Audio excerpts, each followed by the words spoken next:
going back and forth this type of conversation, but you were talking about Crawford Spence.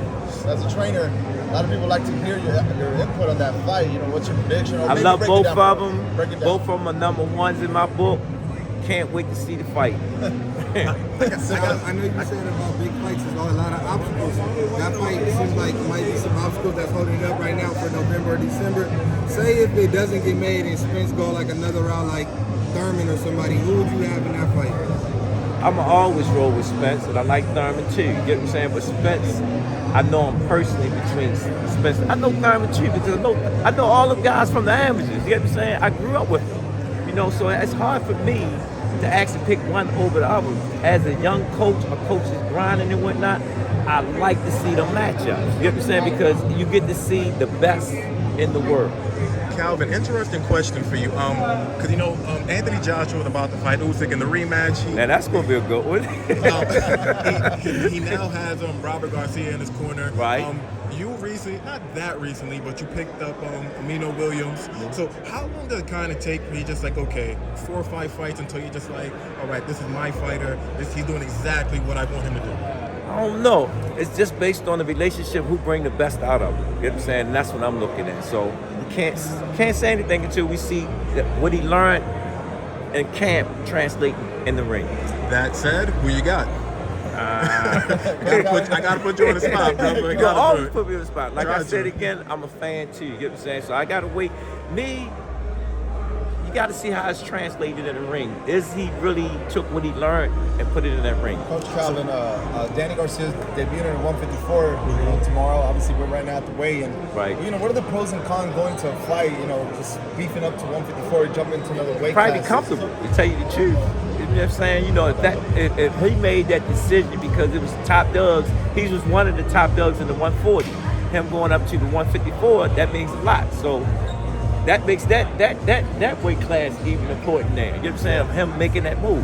How do you counter to the fans that say, well, Danny Garcia is a small 154? How can you counter to that to the people who are watching? I can't say that because, some fighters, you don't know what they walk around at. You with me? So he might be comfortable at 154 to actually give you that old Danny at 147. Question for you. Do you ever see a fight? I know you said all the fights are going to happen, but this is kind of left wing. A fight between Regis Prograis and Tank. Regis has been calling out Tank for that fight. I'm gonna tell you because he's not even on the radar, to tell you the truth. Can you kind of say it's because like he doesn't have big enough names? I mean, how would I say? He still got growth, not boxing wise, but as far as people knowing it. You got to remember. Promotional company put a lot of work in doing what they're doing right now. A lot of money is being spent. Can he cover his end? You get what I'm saying? Numbers and dollars make sense. If it doesn't make sense, it ain't gonna happen. I can understand that. I'd love to know your input on, I know you respect Ryan Garcia as a fighter, and recently, obviously, you just took on Rolly. I know you have a lot of respect for him as well. If those two were to fight, I know Leonard Ellerby said that straight up, Rolly would knock him out. Do you feel the same way, or do you think it's actually a 50-50 fight? I don't know because, again, I don't know how Rolly affect from that punch he got caught with Tank. You know what I'm saying? Sometimes them factors plays with him. You know what I'm saying? And Ron, he can punch too. You know what I'm saying? Can you explain what you mean both by of them can punch.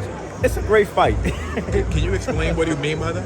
Because, like when you look at it, Rolly got caught for a punch.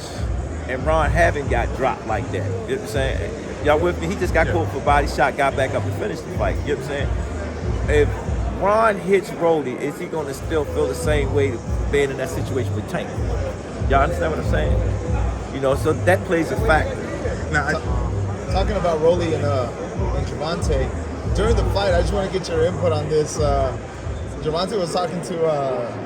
He was talking to everybody. He was talking to the trainer at that moment. He was like, shut the bleep up. He was actually in the gym.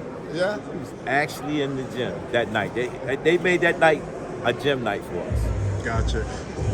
I know Tank is one of the biggest stars, if not the biggest star in all of boxing. I know Danny Garcia said that Tank is probably the biggest Everybody's star. saying that. We just we just staying humble and being grateful for where we at and just keep working. Like Tank said, it's never enough. It's never enough. You know what I'm saying? Just my last one. Do you view Ryan Garcia as not necessarily the toughest test, but the biggest fight in terms of box I office? think it's one of the biggest fights going into all the rest of the bigger fights and whatnot. Because there's a lot of big fights that's happening. And when them big fights happen, it's going to make boxing what it's supposed to be. Great. Gotcha. Thank you, man. Appreciate it.